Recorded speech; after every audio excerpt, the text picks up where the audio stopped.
Mr. President, I know you're only 5 days in. Has it changed you?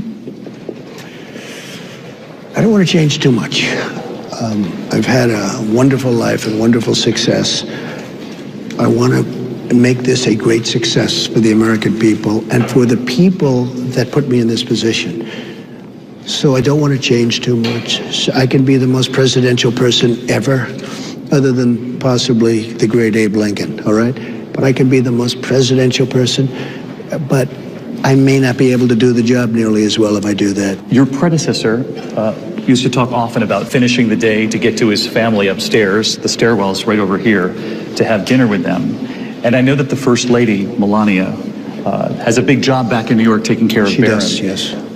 Does it make it a lonely place for you at the end of the day? No, because I end up working longer, and that's okay. I mean, I'm working long hours. I mean, the country has a lot of problems. He says a lot of problems, and President Trump tonight on the controversial moves he's made already. Mr. President, I want to start. We're 5 days in, and your campaign promises. I know today you plan on signing the order to build the wall. Correct. Are you going to direct U.S. funds to pay for this wall? Will American taxpayers pay for the wall? Ultimately, it'll come out of what's happening with Mexico. We're going to be starting those negotiations relatively soon, and we will be in a form reimbursed by Mexico, which I've always said. So they'll pay us back? Yeah, absolutely, 100%. Yes. So the American taxpayer will pay for the wall at first? All it is we'll be reimbursed at a later date from whatever transaction we make from Mexico. Now, I could wait a year and I could hold off the wall, but I want to build the wall. We have to build the wall. We have to stop drugs from pouring in. We have to stop people from just pouring into our country. We have no idea where they're from. And I campaigned on the wall, and it's very important, but that wall will cost us nothing. But you talked often about Mexico paying for the wall, and you again say they'll pay us back. Mexico's president said in recent days that Mexico absolutely will not pay, adding that it goes against our dignity as a country and our dignity as Mexicans. He says, well, quite simply, they're not paying. David, I think he has to say that. He has to say that. But I'm just telling you, there will be a payment. It will be in a form, perhaps a complicated form. And you have to understand, what I'm doing is good for the United States. It's also going to be good for Mexico. What are you going to say to some of your supporters who might say, wait a minute, I thought Mexico was going to pay for this right at the start? Well, I'd say very simply that they are going to pay for it. I never said they're going to pay from the start. I said Mexico will pay for the wall. When does construction begin? As soon as we can. As soon as we can physically do it. Within months? I would say in months, yeah. I would say in months. Certainly planning is starting immediately. I want to ask about undocumented immigrants who are here in this country. Right now, they're protected as so-called dreamers, the children who were brought here, as you know, by their parents. Should they be worried that they could be deported? And is there anything you can say to assure them right now that they'll be allowed to stay? They shouldn't be very worried. They are here illegally. They shouldn't be very worried. I do have a big heart. We're going to take care of everybody. We're going to have a very strong border. We're going to have a very solid border where you have great people that are here that have done a good job. They should be far less worried. We'll be coming out with policy on that over the next period of 4 weeks. So, Mr. President, will they be allowed to stay? I'm going to tell you over the next 4 weeks. I want to ask you about something you said this week right here at the White House. You brought in congressional leaders to the White House. You spoke at length about the presidential election with them, telling them that you lost the popular vote because of millions of illegal votes, 3 to 5 million illegal votes. That would be the biggest electoral fraud in American history. Where is the evidence of that? So let me tell you, first of all, it was so misrepresented. That was supposed to be a confidential meeting, and you weren't supposed to go out and talk to the press as soon as you were. But the Democrats viewed it not as a confidential meeting. But you have tweeted about the millions of illegal votes. Sure you do, and I do, and I'm very, and I mean it. But just so you know, it was supposed to be a confidential meeting. They turned it into a not a confidential. Number two, the conversation lasted for about a minute. They made it, somebody said it was like 25% of the, it wasn't, it was hardly even discussed. I said it, and I said it strongly, because what's going on with voter fraud is horrible. That's number one. Number two, I would have won the popular vote if I was campaigning for the popular vote. I would have gone to California, where I didn't go at all. I would have gone to New York, where I didn't campaign at all. I would have gone to a couple of places that I didn't go to. And I would have won that much easier than winning the Electoral College. But as you know, the Electoral College is all that matters. It doesn't make any difference. With that being said, if you look at voter registration, you look at the dead people that are registered to vote, who vote, You look at people that are registered in 2 states. You look at all of these different things that are happening with registration. You take a look at those registration you're going to find, and we're going to do an investigation on it. But 3 to 5 million illegal votes. Well, we're going to find out, but it could very well be that much. You have people that are registered who are dead, who are illegals, who are in 2 states. You have people registered in 2 states. They're registered in New York and in New Jersey. They vote twice. There are millions of votes, in my opinion. Now, I'm going to do an investigation. You're now president of the United States. When you say, of course, and I want the voting process to be legitimate. But now, what I'm asking, when you say, in your opinion, millions of illegal votes, that is something that is extremely fundamental to our functioning democracy, a fair and free election. You say you're going to launch an investigation into this. Done. What you have presented so far has been debunked. It's been called false. Take a look at the Pew reports. I called the author of the Pew report last night, and he told me that they found no evidence of voter fraud. Really? Then why did he write the report? He said no evidence of voter fraud. Excuse me. Then why did he write the report? So according to Pew report, then he's groveling again. You know, I always talk about the reporters that grovel when they want to write something that you want to hear, but not necessarily millions of people want to hear or have to hear. So you've launched an investigation. We're going to launch an investigation to find out, and then the next time, and I will say this, of those votes cast, none of them come to me. None of them come to me. They would all be for the other side. None of them come to me. But when you look at the people that are registered, dead, illegal, and 2 states, and some cases maybe 3 states, we have a lot to look into. House Speaker Paul Ryan has said, I have seen no evidence. I have made this very, very clear. Senator Lindsey Graham saying it's the most inappropriate thing for a president to say without proof. He seems obsessed with the idea that he could not have possibly lost the popular vote without cheating and fraud. I want to ask you about something bigger here. Does it matter more now? There's nothing bigger. There's nothing bigger. But it is important because let me just tell you, you know what's important? Millions of people agree with me when I say that. If you would have looked on one of the other networks and all of the people that were calling in, they're saying, we agree with Mr. Trump, we agree. They're very smart people. Let me just ask you. You did win. You're the president. You're sitting across from me right now. That's true. Do you think that your words matter more now? Yes, very much. Do you think that talking about millions of illegal votes is dangerous to this country? No, not at all. Presenting the evidence? Not at all, because many people feel the same way that I do. And you don't think it undermines your credibility if there's no evidence? No, not at all, because they didn't come to me. Believe me, those were Hillary votes. Mr. President, I just have one more question on this, and it's bigger picture. You took some heat after your visit to the CIA in front of that hallowed wall, 117 stars of those lost at the CIA. You talked about other things, but you also talked about crowd size at the inauguration, about the size of your rallies, about covers on Time magazine. And I just want to ask you, when does all of that matter just a little less? When do you let it roll off your back, now that you're the president? Okay, so I'm glad you asked. So I went to the CIA, my first stop. I have great respect for the people in intelligence and CIA. I don't have a lot of respect for, in particular, one of the leaders, but that's okay. But I have a lot of respect for the people in the CIA. That speech was a home run. That speech, if you look at Fox, okay, I'll mention it in your network, see what Fox said. They said it was one of the great speeches. They showed the people applauding and screaming, and they were all CIA. There was nobody. Somebody was asking Sean, well, were they Trump people that were? We don't have Trump people. They were CIA people. That location was given to me. Mike Pence went up before me, paid great homage to the wall. I then went up, paid great homage to the wall. I then spoke to the crowd. I got a standing ovation. You would give the same speech if you went back? Absolutely. In front of that wall? People loved it. They loved it. They gave me a standing ovation for a long period of time. They never even sat down, most of them, during the speech. There was love in the room. You and other networks covered it very inaccurately. I hate to say this to you, and you probably won't put it on, but turn on Fox and see how it was covered and see how people respond to that speech. That speech was a good speech, and you and a couple of other networks tried to downplay that speech, and it was very, very unfortunate that you did.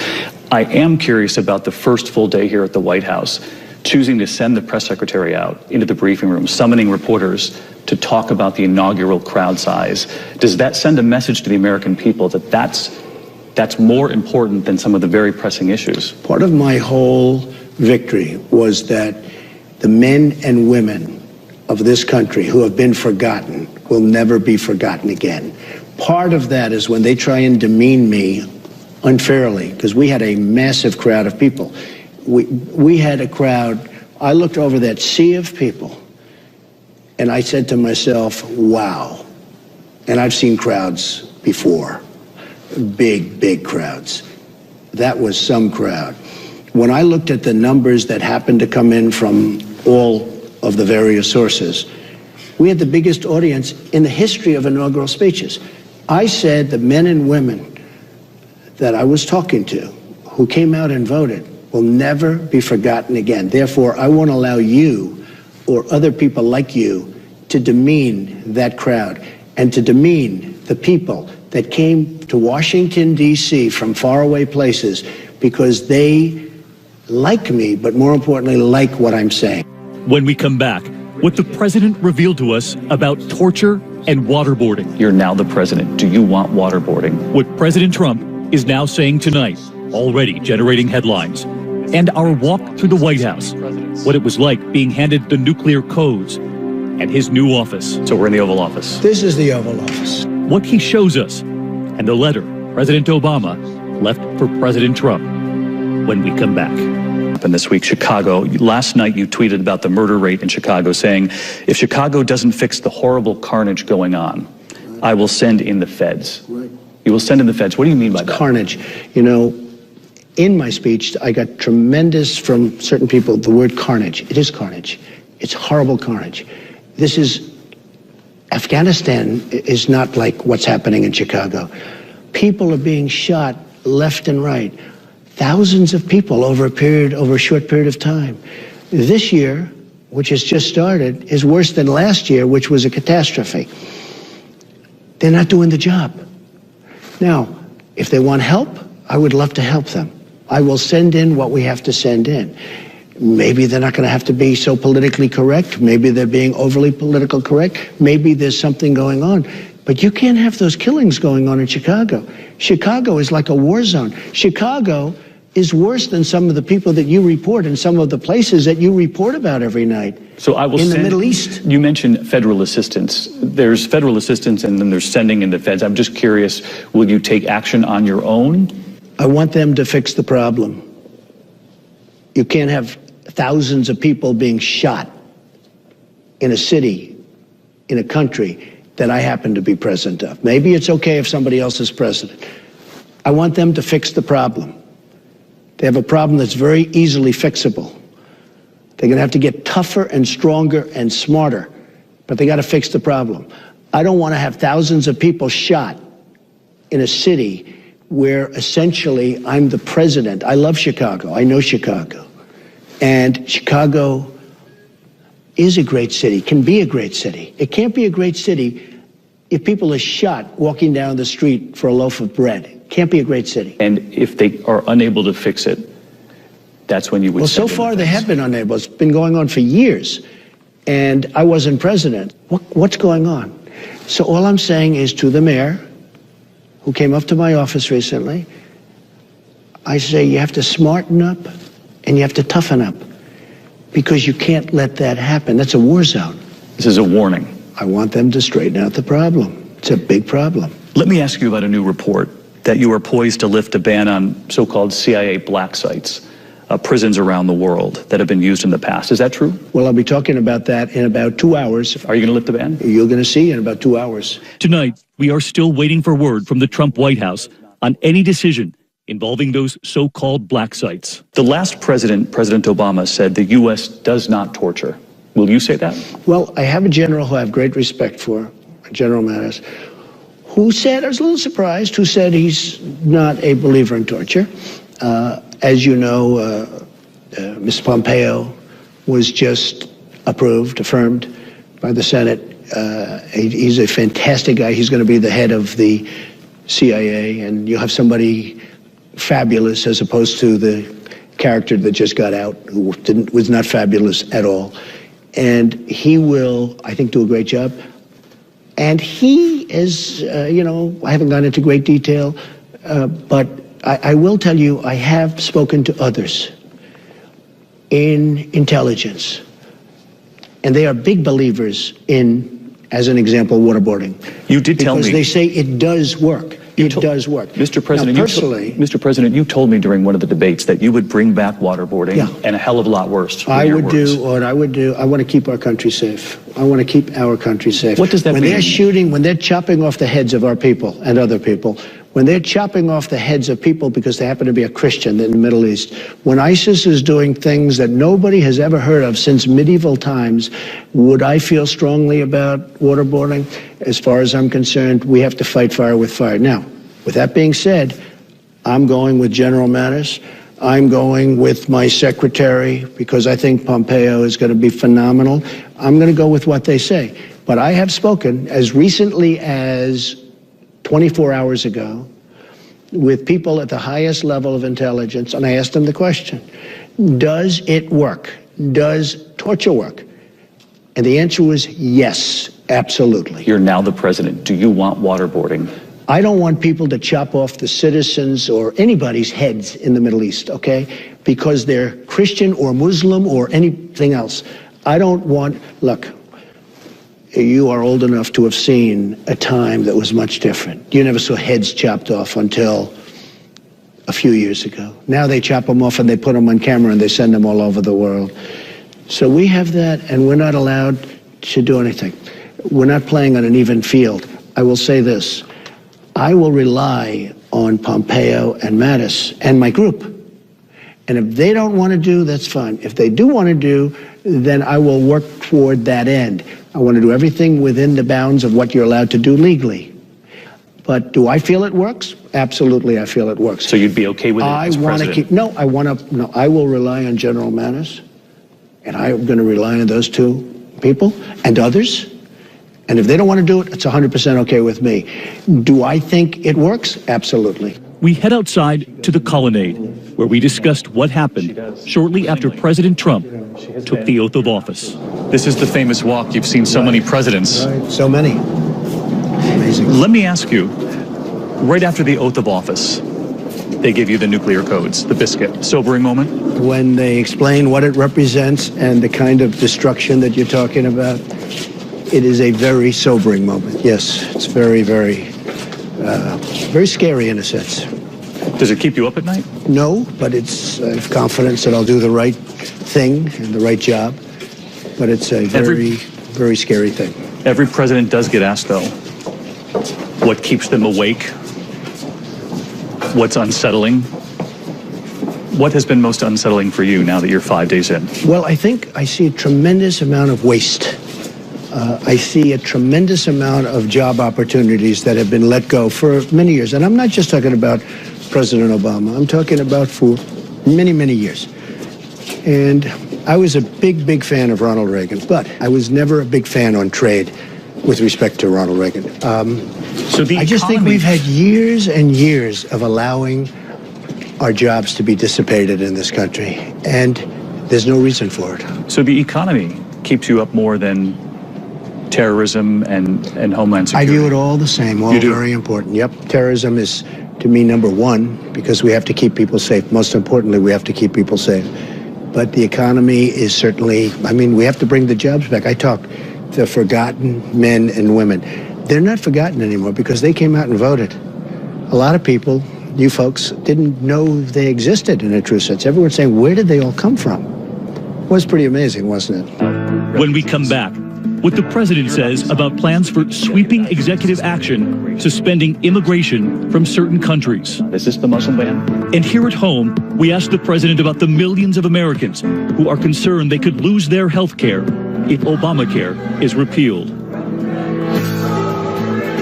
Can you assure those Americans watching this right now that they will not lose their health insurance or end up with anything less? And the march, the more than 1 million protesters, women, men, children across this country.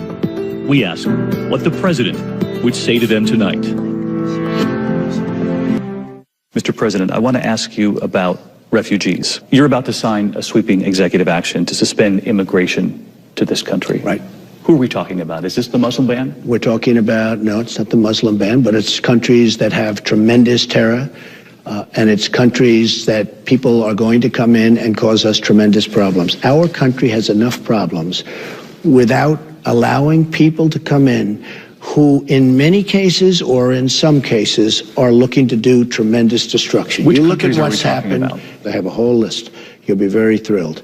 You're looking at people that come in many cases, in some cases, with evil intentions. I don't want that. They're ISIS. They're coming under false pretense. I don't want that. I'm going to be the president of a safe country. We have enough problems. Now, I'll absolutely do safe zones in Syria for the people. I think that Europe has made a tremendous mistake by allowing these millions of people to go into Germany and various other countries, and all you have to do is take a look. It's a disaster what's happening over there. I don't want that to happen here. Now, with that being said, President Obama and Hillary Clinton and Kerry have allowed tens of thousands of people into our country. The FBI is now investigating more people than ever before having to do with terror. And it's from the group of people that came in. So look, our country has a lot of problems. Believe me, I know what the problems are, even better than you do. They're deep problems. They're serious problems. We don't need more. Let me ask you about some of the countries that won't be on the list.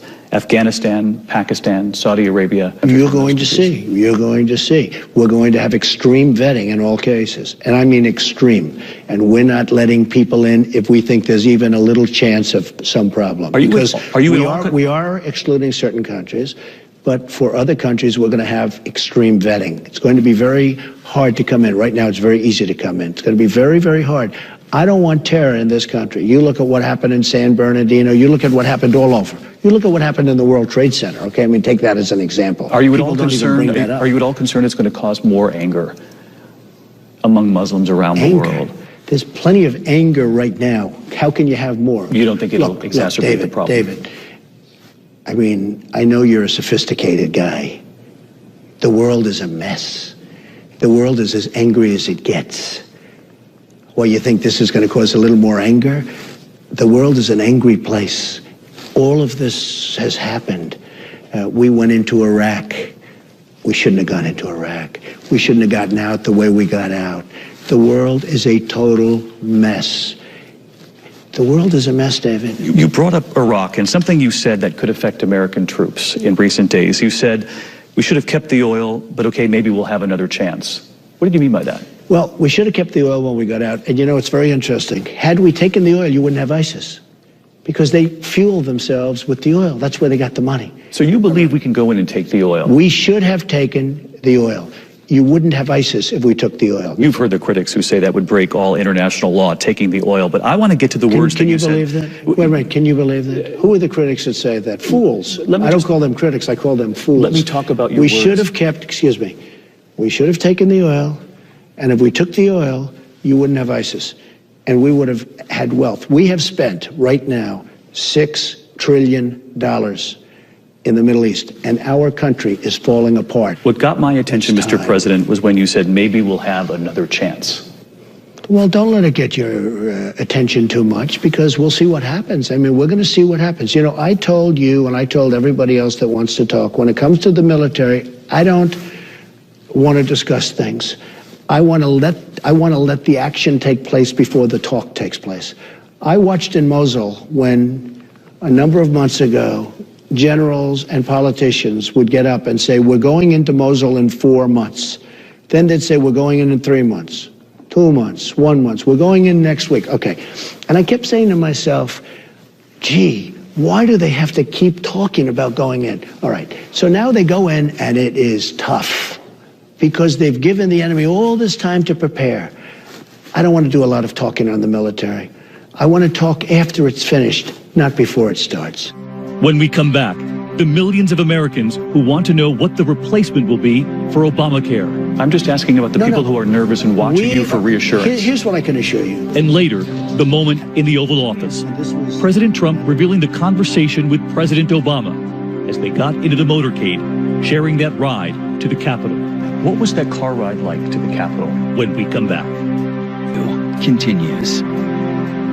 Let me ask you, Mr. President, about another promise involving Obamacare, to repeal it. And you told the Washington Post that your plan to replace Obamacare will include insurance for everybody. That sounds an awful lot like universal coverage. It's going to be, what my plan is that I want to take care of everybody. I'm not going to leave the lower 20% that can't afford insurance. Just so you understand, people talk about Obamacare. And I told the Republicans this. The best thing we could do is nothing for 2 years, let it explode, and then we'll go in and we'll do a new plan, and the Democrats will vote for it, believe me. Because this year you'll have 150% increases. Last year in Arizona, 116% increase. Minnesota, 60-some-odd% increase. And I told them, except for one problem, I want to get it fixed. The best thing I could do as the leader of this country, but as wanting to get something approved with support of the Democrats, if I didn't do anything for 2 years, they'd be begging me to do something. But I don't want to do that. So just so you understand, Obamacare is a disaster. It's too expensive. It's horrible health care. It doesn't cover what you have to cover. It's a disaster. I said to the Republican folks, and they're terrific folks, Mitch and Paul Ryan, I said, look, if you go fast, and I'm okay in doing it because it's the right thing to do, we want to get good coverage at much less cost. I said, if you go fast, we then own Obamacare. They're going to put it on us. And Obamacare is a disaster waiting to explode. If you sit back and let it explode, it's going to be much easier. That's the thing to do, but the right thing to do is to get something done now. I want to make sure that nobody's dying on the streets when I'm president. You've seen the estimate that 18 million Americans could lose their health insurance if Obamacare is repealed and there is no replacement.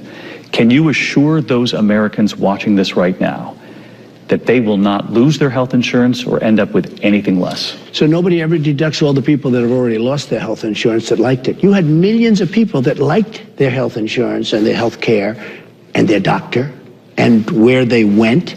You had millions of people that now aren't insured anymore. I'm just asking about the people who are nervous and watching you for reassurance. Here's what I can assure you.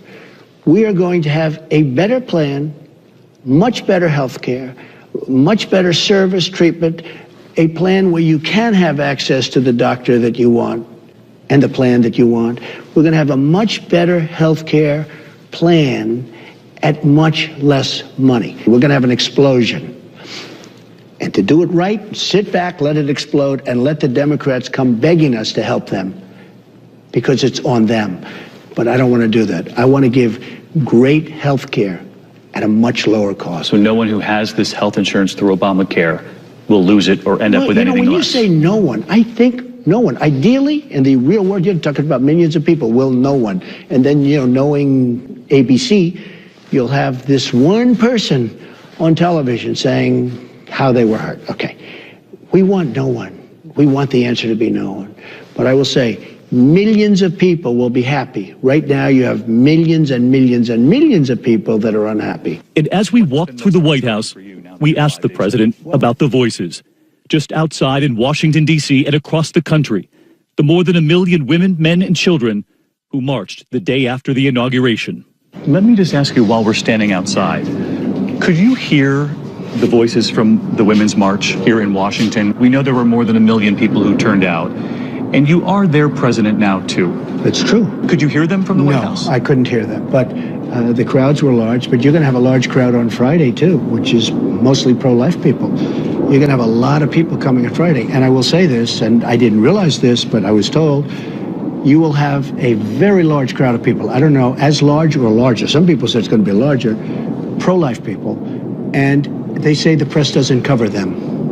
I don't want to compare crowd sizes again. No, you shouldn't. But let me just say, what they do say is that the press doesn't cover them. We saw the marches around the country, and you are their president now. Do you sense the responsibility to reach out now and to unite them? And for those women, men, children who marched, who are watching this, what would you say to them? Well, I do, but I have to also say we just had an election a few weeks ago, and they voted in many cases. In some cases, they didn't vote, I imagine.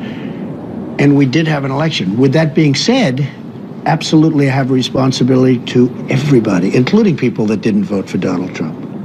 Totally. This is the Oval Office. When we come back, President Trump takes us into the Oval Office. What moves you the most about this room? The president on what he's changed already here, and the letter left by President Obama, and the phone call after reading it when we come back. David Muir continues. So we're in the Oval Office. This is the Oval Office. This is truly one of the great spaces. And I bring people in from General Motors and from Ford and the biggest people, and I bring in the labor leaders and people that are in the labor movement. And they walk into this room and they just want to take it in. They could stand here for an hour just taking it in. What moves you the most about this room? Just the history of it, the importance of it, what's happened here. I actually put some pictures up that I thought would be great. Some of the paintings that I thought would be really appropriate. George Washington, Alexander Hamilton, Thomas Jefferson, Abraham Lincoln, Andrew Jackson, who a lot of people, they compare the campaign of Trump with the campaign of, you have to go back to 1828, but that seems to be a comparison for, certain obvious reasons. But we put some of these up. We're standing on Ronald Reagan's rug? This was Ronald Reagan's, and you have a choice, when you come in. They have 8 or 9 carpets. They have different furniture. The desk is... the Resolute desk. Yes, that's the Resolute desk. And this is actually very nice. This is actually a couple of things that are interesting. This was given to me by one of the combatants that I fought to get here, and Adams versus Jefferson. And this book, they say this was the most vicious campaign ever fought for president until this. Who gave this to you? Somebody, a combatant. And this was the letter given to me by President Obama. We saw that image of him the final morning that he was here, putting the letter on the desk. Which was, I won't show it to you, read it to you, but just a beautiful letter. Is there a line you can share that struck you most? There were numerous lines, so well written, so thoughtful. And in the draw, put in the draw, which is a custom, but I doubt too many of them were written in this manner. He really, in fact, I called him and thanked him for the thought that was put into that letter. I have to say, I have looked at a lot of those presidential letters that they have left for the next president. Right. That one looks a lot longer than the ones that I've seen. It was long, it was complex, it was thoughtful, and it took time to do it, and I appreciated it. And I called him and thanked him. Was there something he said in that letter that surprised you? Well, I think nothing that surprised me, but it was stated beautifully, but that I'm representing a lot of people. And I'm carrying on a very important tradition. And just do a great job. He wants me to do a great job.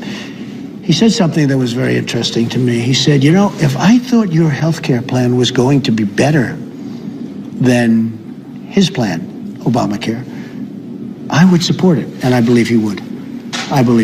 What was that car ride like to the Capitol when you got into the car with the president who was about to leave and you were about to... The amazing thing to me, and he may say differently, is that I think, have sort of a great relationship. And yet it was a vicious campaign, and vicious things were said by him and by me about each other. I mean, he said that, I would never represent the Republican Party. Then I won. Then I will never win. And I said vicious things about him. It was a very, you talk about Jefferson and Adams. I mean, this was rough. And Hillary had a great asset on her side. Him and Michelle, who's a phenomenal person. But Hillary had these two people that were really campaigning big league. In fact, I was going out and really complaining about it. I was saying, not really fair. But to have that kind of vitriol, to have that kind of stuff going on, and then we're riding in a car together up Pennsylvania Avenue. And I'm saying to myself, I actually said to him, this is a little weird, isn't it, huh? But we didn't discuss the negative, we only discussed the future and the positive. And we really get along well. Now again, he may say differently, but I don't think he would. We really got along well. Mr. President, you bring up Hillary Clinton. You had her stand up at Statuary Hall. Yeah. And said some very kind things about her. She fought hard. She fought hard. Do you think America is done hearing about investigations into Hillary Clinton? I just don't know. I mean, I hope so. And from my standpoint, we want to move on to the future. So I hope so. I don't know what the status of that is. I know it's a lot of very serious stuff, but I certainly hope so. We have seen the amount of action at this desk already this week. Right. The Dow hit 20,000 today. Right. I'm very proud of that. Very proud of that. The business community and the labor community, you saw that with the labor leaders that came out. One of them said it was the single greatest meeting I've ever had with anybody. It's the highlight of my life. And the Dow, on top of it, just hit 20,000. First time in history. I'm very proud of that. Now, we have to go up, up, up. We don't want it to stay there. That's the challenge, Mr. President. That's going to be the challenge. But it's gone up a lot since I won. Don't forget, when I won, people thought, oh, maybe it will go down. But the business world doesn't think that. The business world knows me. They don't think that. And it was a steady climb. And now we just hit a record and a number that's never been hit before. So I was very honored by that. The president then takes us through the West Wing to show us the photos they already have on the walls. And these are some of the pictures that were taken. This is the swearing in and the first dance with Melania. Here's a picture of the event. Here's a picture of the crowd. Now, the audience was the biggest ever, but this crowd was massive. Look how far back it goes. This crowd was massive. And I would actually take that camera and take your time if you want to know the truth. I do want to ask you, Mr. President, about this photo right here. I saw this moment on Inauguration Day. I saw you put your hand on President Obama's back there. Right. As he boarded Executive One, no longer Marine One. What did you say to him? I saw you smiling. There is a warmth. Look, if you see that picture, there is a warmth there. But that was an incredibly beautiful moment. And I've seen it over the years. I've seen the good and the bad. But the scene of that great machine turning on and lifting off, it was really something special. He points to an image of his daughter, Ivanka, and his son-in-law, Jared Kushner, now a senior advisor to the president. Is there any chance Ivanka might have an office right here in the White House? Well, right now she is just getting settled, moved to Washington. Her husband, Jared, very, very smart, good guy. We know he'll have a role. He has an right, office. He does, and he has an office. We'll have to see what happens. She is a special person. She's You're not ruling smart, out. and she's got every quality you can possibly have. I don't rule out anything. No, there's certainly a possibility. And Jared has been here, and he's doing a great job. And just before we leave, the president tells us he wants to show us just one more image. One thing this shows is how far over they go. Here, look how far this is. This goes all the way down here, all the way down. Nobody sees that. You don't see that in the pictures. But when you look at this tremendous sea of love, I call it a sea of love, it's really something special that all these people traveled here from all parts of the country, maybe the world, but all parts of the country. Hard for them to get here. Many of these people were the forgotten men and women, many of them. And they loved what I had to say. But more importantly, they're going to love the result. Mr. President. Thank you very much. Thank you, David. Thank you.